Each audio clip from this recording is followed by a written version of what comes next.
the first couple of dates, and the time between these meetups, the days seem to rush by in a blur of passion and excitement. We're so caught up in the thrill of meeting someone new that we can't even step back and process what's going on.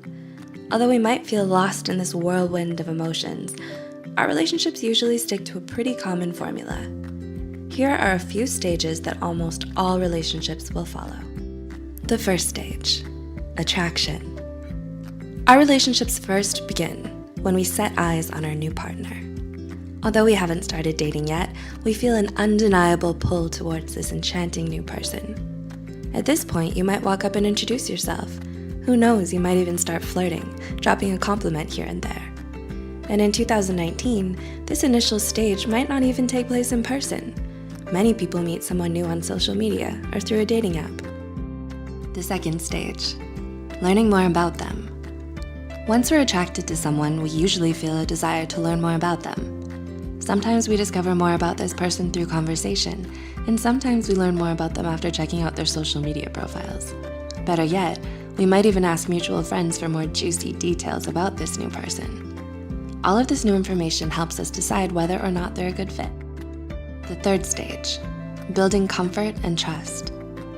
In an article published by Oxford's Department of Experimental Psychology, comfort and trust was identified as a major stage in all relationships. This is when both partners start to let their guards down, testing the waters to see if the relationship might be stable and sustainable in the future. During this stage, it helps if partners are honest, nonviolent, and forgiving. Interestingly, Oxford researchers stated that physical touch is incredibly effective when it comes to building trust.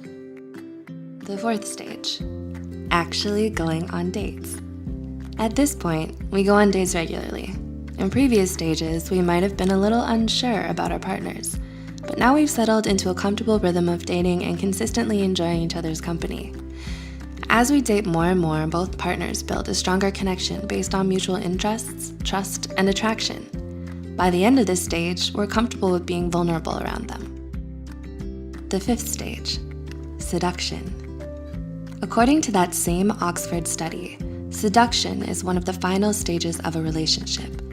This is where we truly open ourselves to the possibility of passionate intimacy. According to Oxford researchers, women need more time to develop this emotional connection when compared to men. But when we reach this stage, we stop thinking of ourselves as singular beings. Instead, we start to become one with our partners.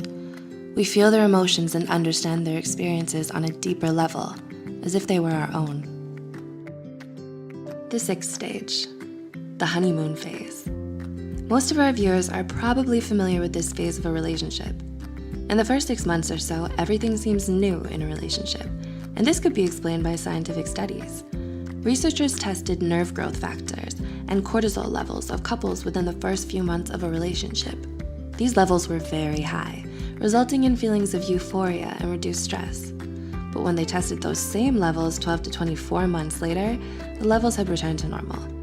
This suggests that relationships are only truly tested after the honeymoon stage is over and the physiological love cocktail has worn off. The seventh stage, the doubting phase. This is the make or break stage for relationships. Doubts usually start to creep in after a few years, and making it this far is a real accomplishment. But the biggest hurdle is yet to come. You need to overcome all of these doubts if you want the relationship to succeed. Partners might start worrying about the unknown future, their individual career paths and interests, and whether or not their partner fits into all of this. If it's not meant to be, it'll become obvious during this stage.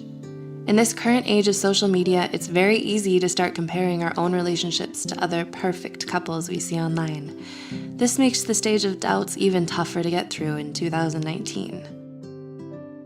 The eighth stage, commitment and stability. Once you reach this stage, you're home free. After many, many years, you're completely and unconditionally in love with each other. You know each other better than any other person on earth, and you regularly find yourself predicting each other's actions and knowing what to say to comfort your partner during stressful times. Most importantly, you don't take each other for granted. You're happy with the direction of the relationship, and you might even start building projects and creating things together. Who knows? Maybe a family? Let us know if you agree with our 8 stages of dating. If we've left anything out, be sure to let us know in the comments below.